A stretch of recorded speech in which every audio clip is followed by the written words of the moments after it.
Kahapon pala ako ay nag-ayos ng ating lalabahan dahil Sabado day, laba day tomorrow.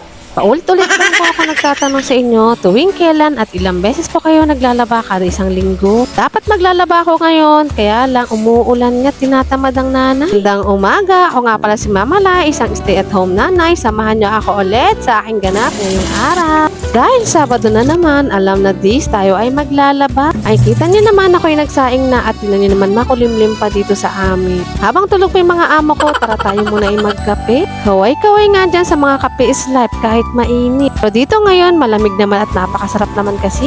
Habang nagkakape nga ako, ito nga ako ay nagpaikot na.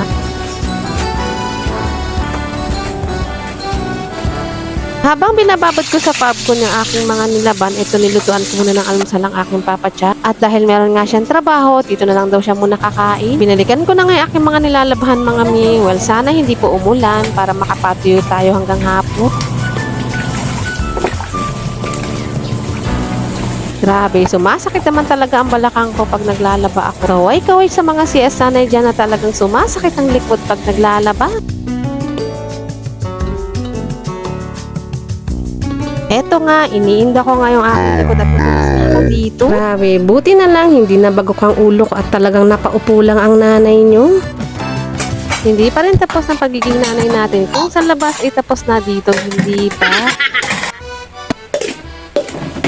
Nagluto na nga rin pala ako ng almusal namin magnanay at gising na nga itong isa. Nabayan ko na siya mag-almusal dahil nagkape nga lang ako kaninang umaga.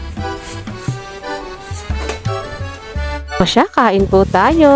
Habang kumakain kami, nagulat nga at bumundo nga at bumaba itong sampayan namin dito. Bigla na lang talaga siyang bumagsak. Diba? Ang hirap ng ganito mga mi. Maya-mayang tanghali kami ay kumain na nga ng tanghalian at inayos ko na lang yung sampayan. At maya-maya bigla nga talaga siyang umulan. Ayan, kinuha ko na yung mga sinampay.